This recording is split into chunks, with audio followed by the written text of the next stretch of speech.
We are very fortunate today to be joined by Mr. Marcus Wallenberg.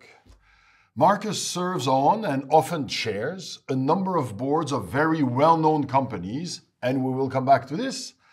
But he is also, with his cousins Jakob and Peter, one of 3 members of the Wallenberg's family 5th generation. The Wallenberg family has been called Europe's preeminent business family, and they are associated with an amazing ecosystem known as the Wallenberg sphere, which directly or indirectly involves several dozens of companies representing about $160 billion of revenues, about 600,000 employees in 180 countries.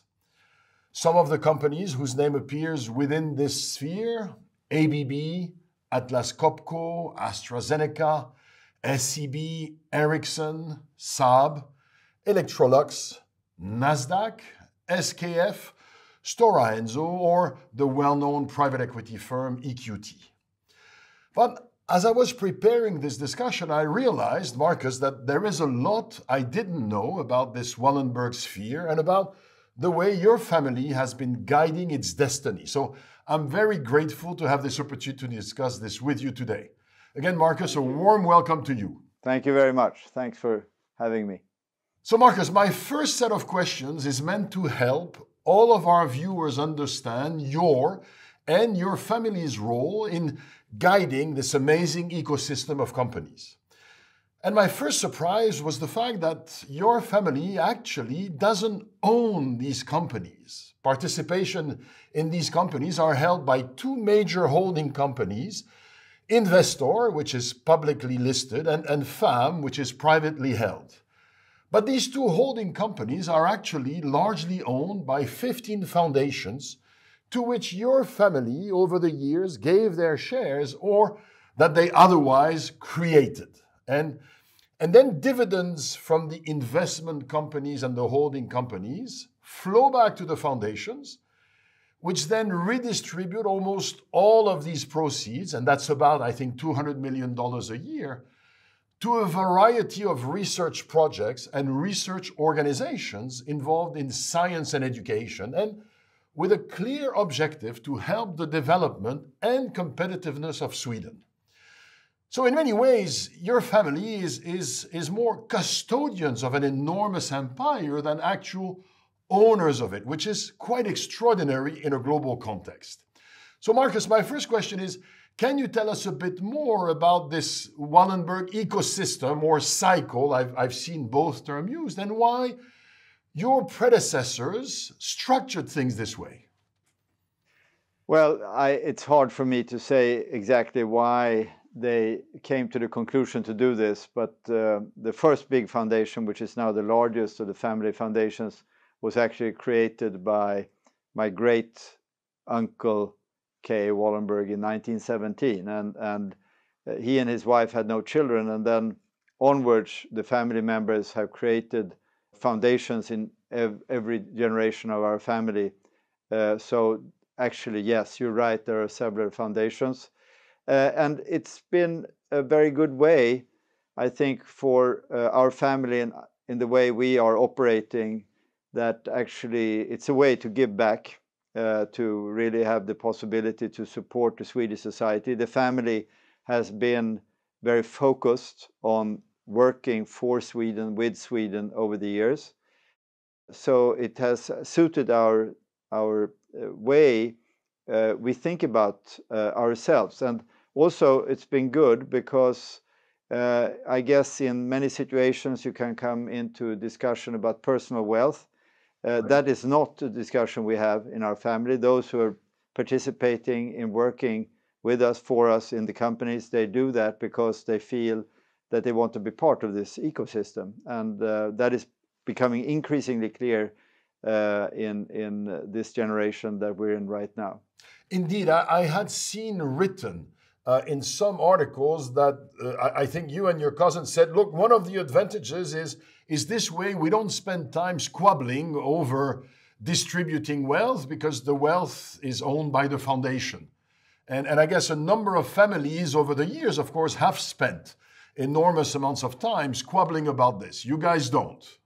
In our set, no, because it's really about, and you have to understand that our focus lies on the one side that the companies are doing well, and that's why we spend a huge amount of time, some of us more than others, but Jacob and I spend most of our time working with the companies, trying to develop them and be sure that we have the right management, the right boards in these companies to make sure that they are operated in a good way. And as you said earlier, giving dividends into the holding companies, and the holding companies then distribute this to the foundations. And then Peter, who is primarily working with the foundations, is seeing to that we have a system in the foundations that do the things that we have set out to do, namely to support Swedish research and education, and to do that for the betterment of Sweden. So that has been the motto over the years, over generations. It's something that we live by, something we really are happy and proud to support continuously, and that we hope will be able to continue also in coming generations. So we're going to come to the investment side, but maybe one last question on the foundation aspect. How do you select the projects or the organizations that you will be supporting? And maybe can you give us one or two examples of organizations or projects or areas that you have decided recently to support? We have developed the work of the foundations over the years that I've been on the foundations for a long time, and it's quite evident that we have actually moved the focus of the foundations over the years. And today we are spending a lot on individual researchers that we are being recommended by the universities to support, and then we have a very elaborate review systems of a couple of hundred reviewers around the world that help us to determine that these researchers are considered to be excellent and push excellence, because we think that's very, very important. So that's one part of what the foundations do. The other part is supporting major initiatives. One such initiative right now is in the field of artificial intelligence and autonomous systems, which is a 10 to 12 year program, one of the largest ever done in this country. And then a third part of what the foundations do is that we find certain projects which are, of course, supported by certain researchers with a high degree of excellence where we think we can contribute. And the way we think about this is actually that the most important for us is that we are actually contributing to the development of basic research. And the ideas, to a large extent, come from universities. We are being suggested how to set up different projects by universities, and then we basically use all the network to help us out on the excellence question. So that is really what it's all about. And I would say that over the years, we have been trying to identify areas where we believe that Sweden could be helped by developing its knowledge more and more in depth. So for example, 20 years ago, we could see there was a need to develop the knowledge around genomics, which was being developed at the time. And so we did one of these longer term projects and programs to develop that knowledge at several universities in Sweden. So it's one example. Understood.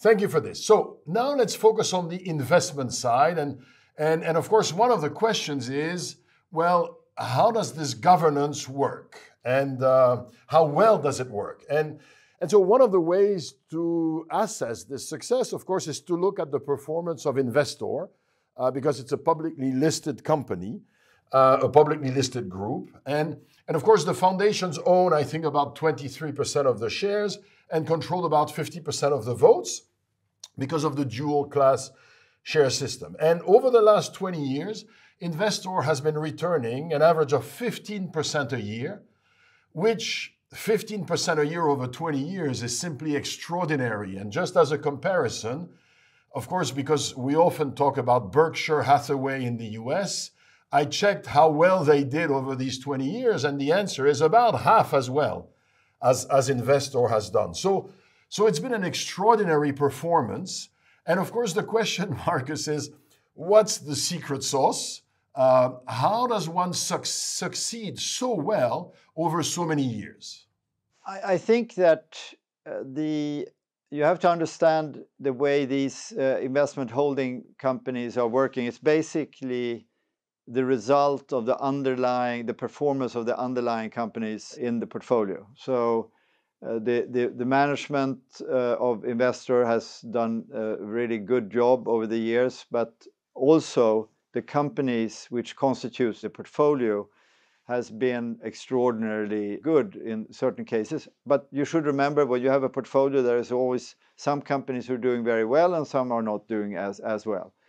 But I would say that we've been trying to find a balance between ownership, a very engaged ownership, where we make sure that the right board, primarily the chairman and the CEO, is in place, because that is really the key.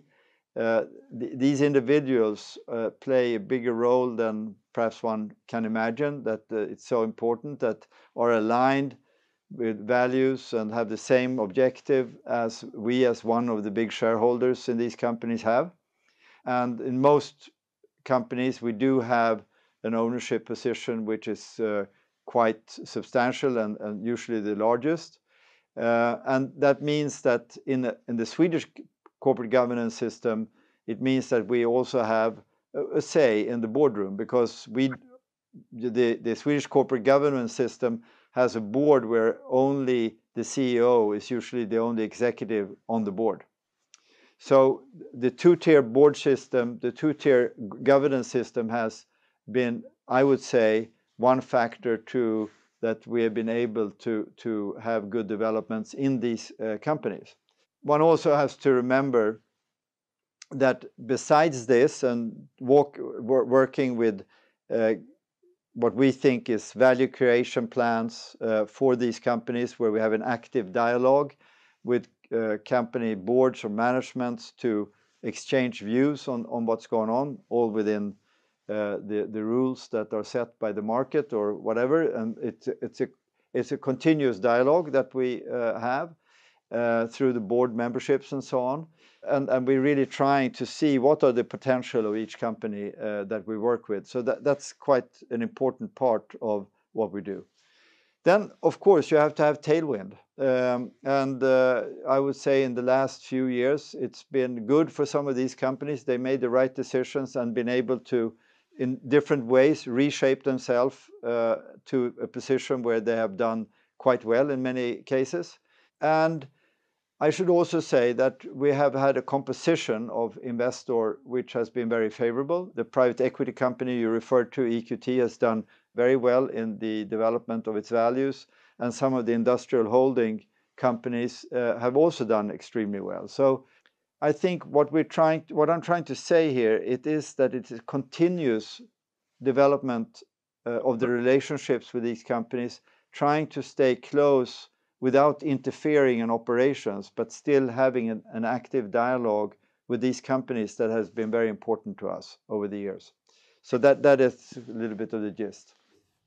Thank you for this. Allow me a few follow-up questions on this. You said we're trying to find the right balance between, oversight and engagement. I think your approach has been described as long-term, active, engaged ownership. Is it sometimes challenging to know where the line is? I mean, I happen to be a member of the board of a listed company, and sometimes it's not completely trivial, right? It's when does oversight stop and when do we start to meddle with the company? So tell us how you're thinking about this.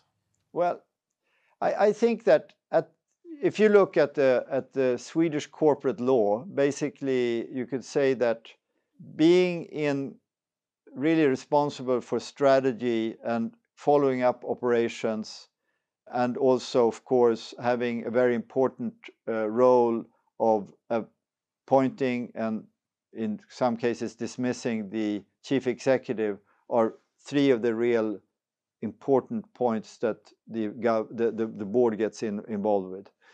So I would say that the strategic framework is always, if you look at board evaluations in Swedish companies, people always talk about should we spend more time on the strategy and etc. So I think that yes, of course, you could say that you should not meddle into the operations of the company, and I think this is a very important point because you have to let the CEO do his or her work in a way that they can develop the company according to the strategy that you have set out to do.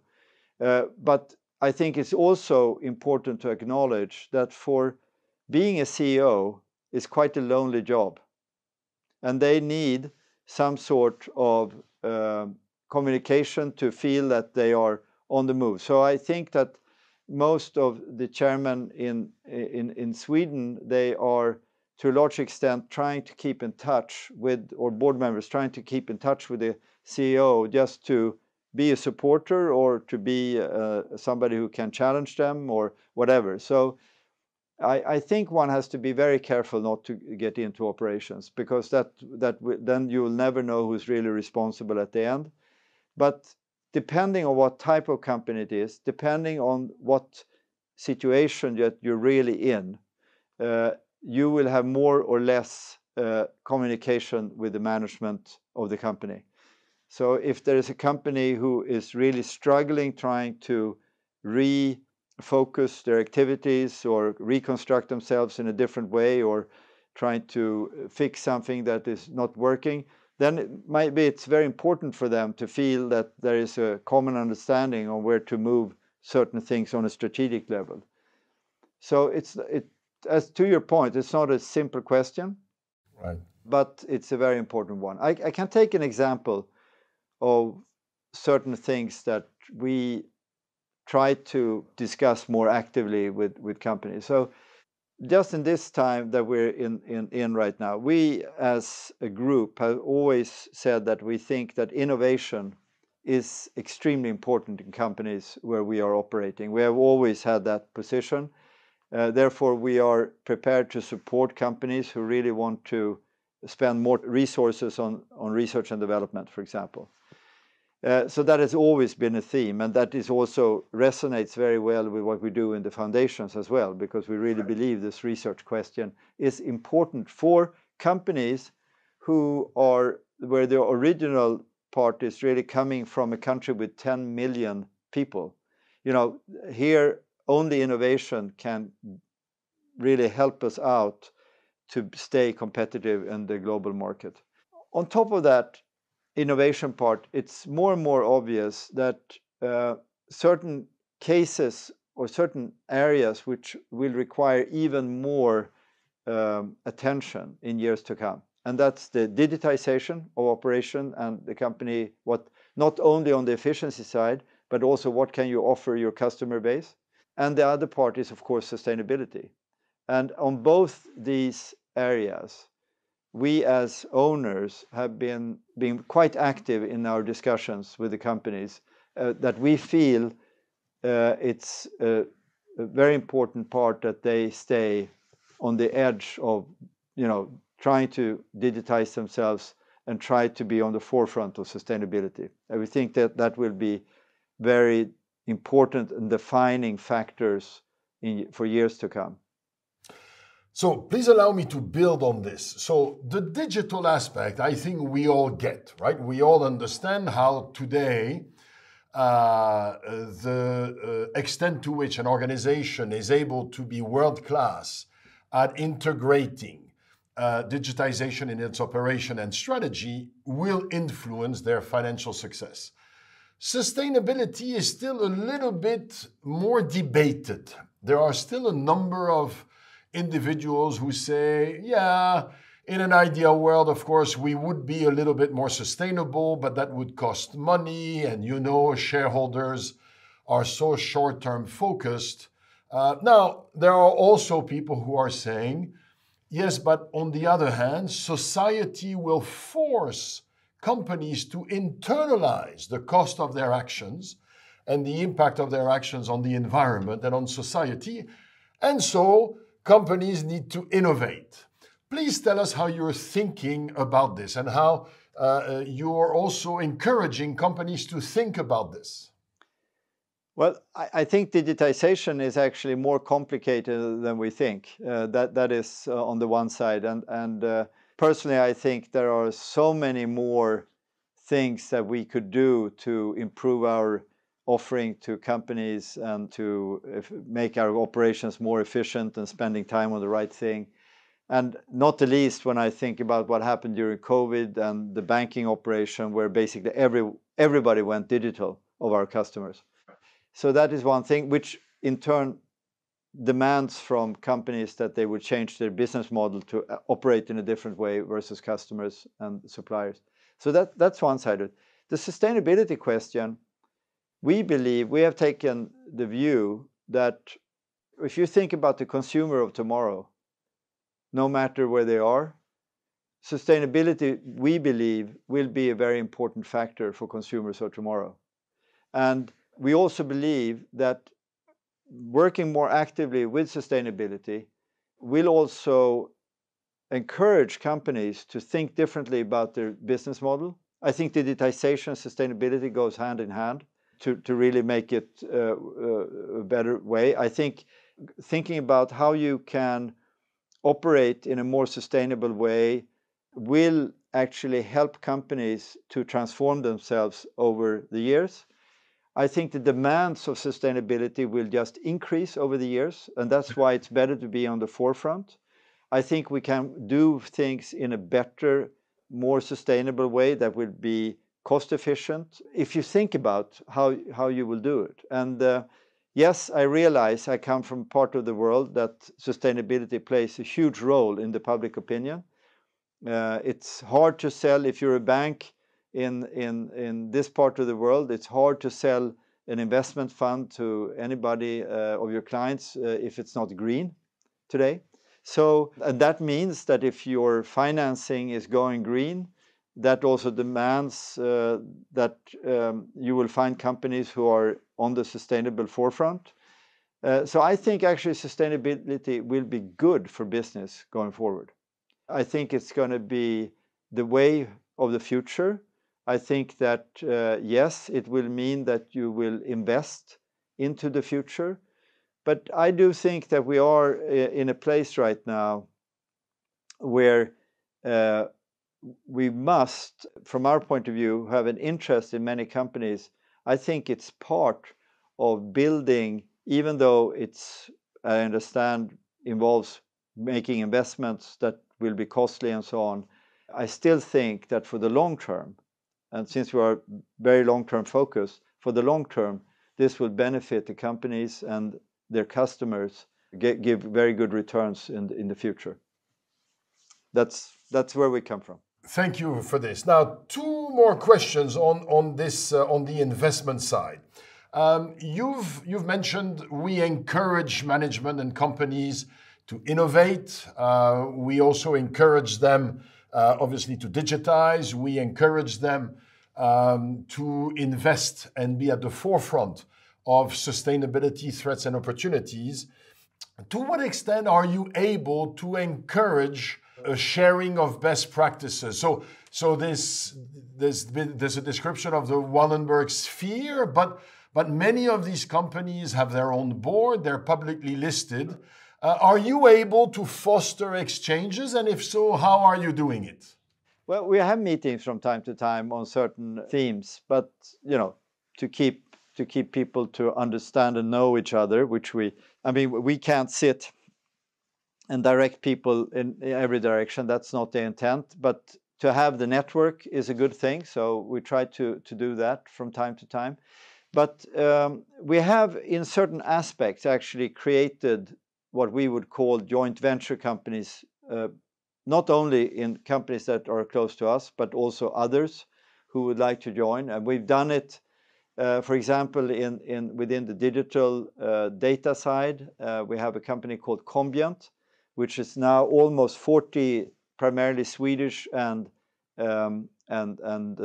Finnish companies who are part of that, where basically they work together on certain projects together with specialists within digitization, and that actually directs itself from all the way from helping employees to upskill themselves or getting into new areas of knowledge, to speed, increasing a better supply chain or innovating in certain fields.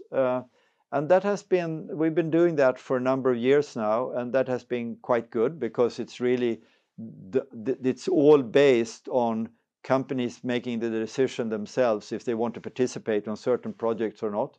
So that has been one way for us to, on the terms that the companies themselves had decided, collaborate if they thought that that was an interesting thing. And they're not competitors with each other, so it's really free. There is no competition question inside there.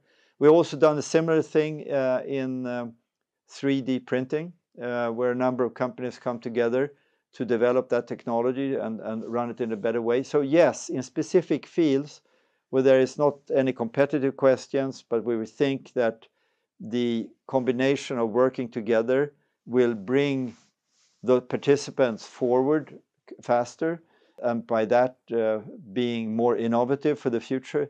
We tried that a number of times, and it's been appreciated, I think, by the companies. So a sort of shared center of excellence. Yes, and where it's all on the terms of the participants. They decide where they want to participate. And that has been, for us, a helpful tool to bring up certain questions that we think are very, very important. Now, you mentioned earlier one of the roles of the board is to appoint and in some cases dismiss CEOs. What are some of the qualities that you're looking for in these CEOs that you appoint or you contribute to appoint at the helm of companies that you either control or are invested in? Wow. I think that is, that question, first of all, very much depends on the company, on the type of business, on the where the company is. Okay. In a certain situation, because we have to frankly, realize that if you appoint a CEO into a company which is in trouble for one reason or another, it's probably a different skill set than from somebody who's where you're trying to find somebody to help expand an already successful company. It's really trying to find the right person for the right company and also at the right time, that particular time in the company developments. We spend a lot of time thinking about that. I mean, we all talk about the skill of a CEO. I think, of course, leadership, of course, curiosity, of course, a lot of energy, that they share the same values as the owners of the company. But then there are, depending on the company, some people need a lot of technical skills, other people need a lot of marketing, financial, etc. But the leadership, I think, and judgment questions are always some of those questions that we are looking for, and that we feel there is a lot of energy in this person who's going to take it on. But, I think it depends very, very much. I would really like to say that I think it depends extremely on the situation, the type of company. Some companies need somebody who's been operating globally or internationally for years, some more domestically, etc. So I would say that besides the normal qualities of a leader that are very important, I think it also has to be tailor-made for the specific situation. Yeah. And that, of course, requires the board to have a very fine understanding of the qualities that are required at this particular point, which requires the board to have also a fine understanding of where the company is. If we're very frank, it's not always the case with some boards. Well, it's hard to to make a generalization about that, but of course it's helpful if the board is so close to the company that you feel what the requirements are when you need a new leader. Yes, of course. And a board, to me, is really a combination. It's a team of different skill sets. I think it's hard to only have specialists on board. You also need people with a broader view and have different experiences from different situations. So yes, that team of people consisting of the board has to be close enough to the business to really feel what type of leadership we need in the company. Yes, I agree with you, absolutely. Last question on the investment side. There is this old article from generations ago explaining how a lot of American railroad companies missed the shift to airlines. And one of the things I read about your family is that decades ago, one of your ancestors wrote to another family member and said, look, airlines are the future. We've got to make that shift. So over the decades, the Wallenberg family has been able, you said earlier, we have to have tailwinds, but you seem to have been able as a family to make sure that your portfolio was benefiting largely from tailwinds. And so my question here is, how do you manage the fine line between we persist, because you are long-term focused, and so one of the words that has come in article is doggedness. We stay in there, but sometimes you also have to accept the fact that this company no longer will benefit from tailwinds, and so we have to divest. So how do you find this line between persistence without becoming stubborn and staying in there too long? Well, I think honestly that most companies, not all, but most companies can reinvent themselves over the years if you are willing to find new ways forward. What you're referring to is when my grandfather wrote to his brother and said that the only tradition worth keeping is moving from the old to the new. And that was the whole idea about moving from shipping into airlines and after the Second World War. Yes, so I think if you look into my ancestors in the family, that has been something that's been driving them quite strongly, that to reinvent the companies and to make sure that we always look to see what is coming and how do you make adjustments, or how do you rethink your position as it is right now. And that is something that we are carrying with us, my cousins and I. We think that is very, very important, because otherwise it's difficult to be relevant as an owner. And we feel that one of the issues that we were always taught when we grew up was, you have to think of it that you have a responsibility. You have a responsibility as owner towards the customers and to the companies and to the employees and all the partners of the companies. So, and part of that responsibility is to look at, do we have the right management? Are we on the right course? Are we taking the necessary steps for the future? And in many cases, actually, you can make alterations and strategic shifts, not totally reinventing the company, but in step by step reinventing the company in such a way that you stay relevant. And that's really part of the innovation competitiveness question. Have we always been successful with that? No, of course not. But in many cases, it has been something that has been achieved over the years, yeah. So change from within and help the portfolio companies to improve and develop rather than buy and sell. To help, yeah. We think we can do a lot with that. And you have to realize that the capital market and the economy consists of many types of investors, many types of companies. Some, you need both short-term capital, you need medium-term capital, and you need long-term capital. I mean, I think the reason why we're continuing this is that for us, it's been extremely useful to take a long-term view. And then, of course, it will be ups and downs. And right now we've had a period of good returns, but it's also been parts of the history that has been a tough position, a tough situation. So then you really have to grind down and work with those issues that you have to deal with.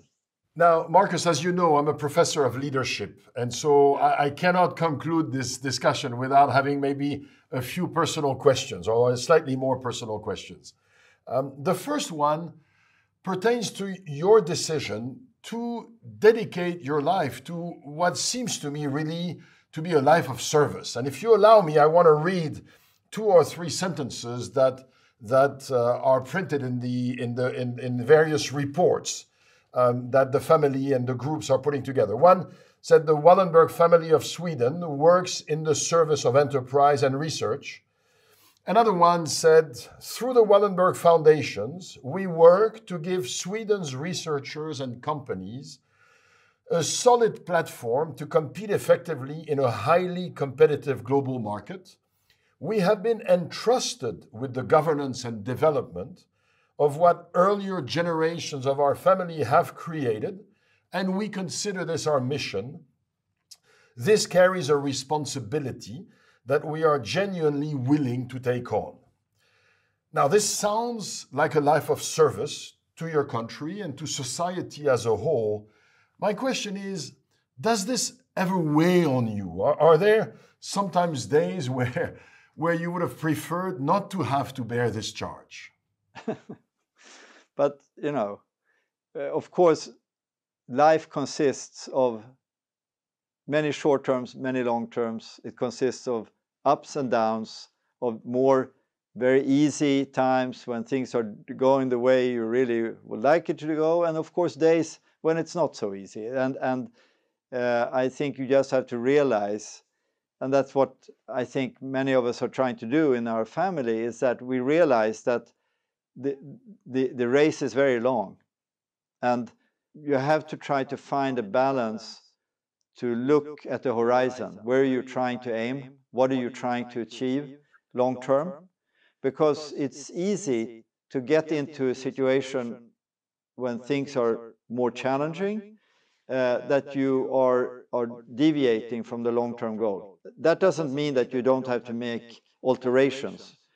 I mean, the way to the objective or the goal it's not a straight line. We all know that. You have to make alterations, you have to be flexible. So it might go like this. And it might be times when it's more challenging, and then you just have to figure out, how can I do this in a different way? How can I persuade people to think in a different way? What are our long-term ambition? What are we trying to achieve here? And that is, I think, for all of us in the family, what we're trying to do, to try to find what is really our long-term objective, and where do we want to carry this question, and how we would like to support this company or this individual or this researcher. So yes, like everybody in life, we're faced with different situations, and you have to deal with it under those circumstances. So stay focused on the long term, accept the fact that every trajectory is going to have some ups and downs. And does the fact that there's 3 of you, does that help? Because maybe you're never down, all 3 of you on the same day, and somehow you help one another to stay focused. Does that help? Yeah, well, yeah, I wouldn't put it so dramatically, but yes, I think for the 3 of us, we have found over the years that we can't speak openly about different situations that we need to deal with, and that we discuss it if it has more long-term implication, and we're trying to keep ourselves informed about both the good things and the more challenging things. And that is really because in our generation we feel this common responsibility on the one hand, and also that we can get a way to vet the idea on how should we move forward, and what are the options in certain situations. And yes, I think we found a very open way to deal with this. So we see each other more formally kind of once a week and talk about things. And that has been very helpful for our generation, I would say. Yeah. Now, the ups and downs is one thing. Another aspect of your position is the pressure and the stress, right? Because, of course, the group of companies that you control and influence is extremely visible in Sweden, but also more broadly in Europe and in the world. And so your actions and your decisions are actively scrutinized. And sometimes, some of them have been even criticized. How do you handle this pressure, this stress of being in the limelight and being constantly judged by various stakeholders? Yeah, that of course, naturally over the years you develop kind of you have to understand that there are always different opinions about what you're doing and so on, and that is something you have to face, of course. But I also think that one of the absolutely key questions for all of us, and has been true for the generations back, is that we've been trying to find very good collaborators with us. Because you have to realize that you can't do all these things yourself. You're dealing with questions that are quite big. You're handling very big values. It all comes down to that the people you work with has to be very good, have the same values, and that you feel that you're doing this together and that you have the same objective, long-term goal. And that is something that we work on quite a bit. So I would say we're lucky to have very good people working with us in different fields. And that is a very helpful question here, with the long-term view and sharing what we're trying to do. And many of them have been with us for a long, long time, depending on the company. But that is very helpful for us. It's something that it wouldn't be possible without all these people. And if I may, and I know that you cannot say this because modesty would prevent you from saying this, but I also know a number of people who say that they were eager to work within the Wallenberg sphere because it is so helpful as a CEO to have an engaged, smart, thoughtful, and long-term perspective owner. So I guess you've managed to create a virtuous circle around this. Well, I hope that is the case. I think that we are really trying to push this aspect that we have this long-term view, we want to stay engaged, we want them to invest into the future, we want them to have a long-term view of creating good results and stay competitive. We all realize it's very hard work. It's very, very hard work. And the people that are working in companies, I am amazed how much time they put into doing their job. So as I said earlier, you can't underestimate the importance of all these people working in companies where we have an interest. And it's hard to be appreciative, but it's a mix of being appreciative and also challenging to stay competitive. Finding the right balance between challenge and support. Always the same thing. Yeah. Now, you have started to prepare the family's 6th generation for possible service in the group/sphere. How will you determine which ones will get to wield this very significant power that you and your cousins are wielding? The three of us grew up. It was quite clear, the older generation always said, just because your name is Wallenberg, you don't believe that you will have a place, because you really have to perform and you have to work. I think that is true also for the next generation. I also think it's important that they really feel engaged, really truly as individuals, that they want to do this. I think they realize that it's a lot of work, and since it's a lot of work, you really have a huge amount of interest and to be keen to work in this, and that's going to be the key. From my point of view, that the next generation will feel very engaged. And we have started this, yes, we are a number of them that have expressed interest in working with us and with the family going forward. We're extremely happy by that. Who will work within exactly one position or the other, I couldn't really say, but we feel very encouraged that the response so far has been very favorable and that they really want to engage. And they're good young people, and they realize that it's also a matter of performing, and that, which has been very positive from my point of view and from our point of view and the three cousins, that they are friends and they are showing clearly that they want to work together and that they want to engage in one way or another, and then we'll see exactly what happens. Now, I hope that my next question is not going to be too personal. I was just wondering, are there some Wallenberg family education principles? Are there some things that the next generation will have in common because of their education? I think, as in most families, the next generation, they observe what the older generation does. I think that is one of the way of assimilating the values and understanding that might be important.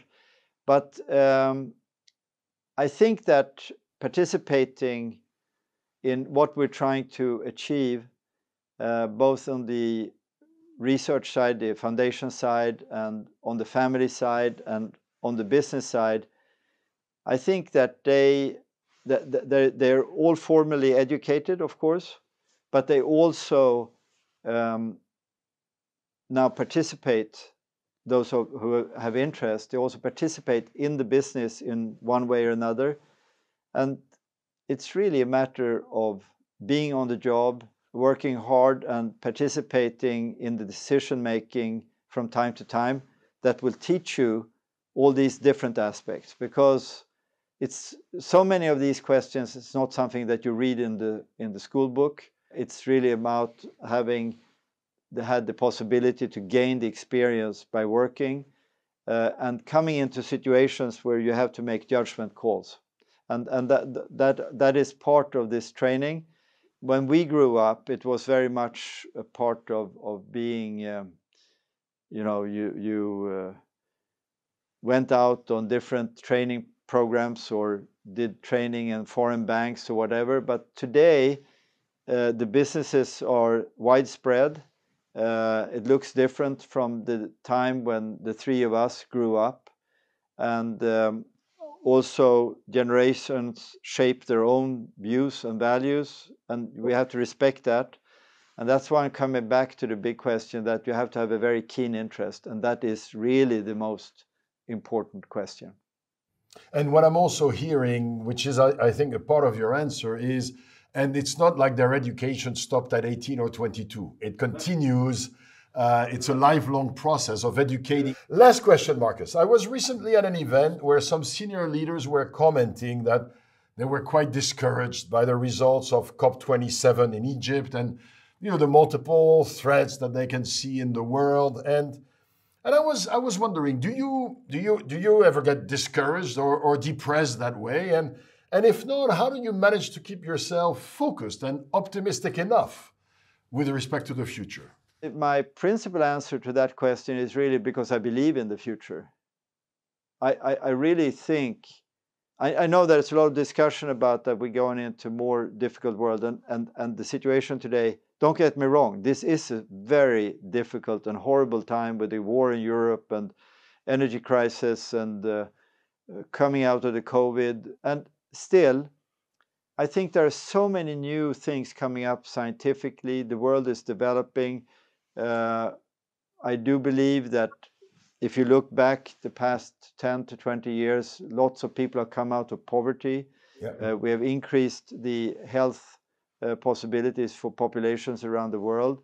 If we're going to succeed in overcoming all these challenges that we're discussing every day, we really have to have a positive attitude and find the solutions forward. And I still believe that humanity has that possibility. And I think when I look at the younger generation that is growing up today, I think there are a lot of things that is really healthy with them. A lot of things that they do good. And so it's a little bit about having faith about the future, and I really believe in the future, and when that will, things will go ups and downs along the way, but the trajectory over time, if you stay with it and try to do the long-term right things and believe in propelling the world forward with innovations and making things better for people, I think there are always a positive side to the world we're looking at. Yes, we should not forget the challenging and the very, very extreme challenges that we're seeing right now, but there are also a road ahead. There is also a good way to think about and try to find the path forward with, and that I think is important to carry with you, or carry with me. Hard work, positive attitude, innovation, creativity and confidence, and doing the right thing every day. And I want to thank you very much for your time. Of course, the companies that are part of the Wallenberg sphere have been, over the years and the decades, part of the solution. And we obviously wish you personally and collectively all the best of continued success. And thanks again for making the time to be with us. Thank you very much. Great to see you.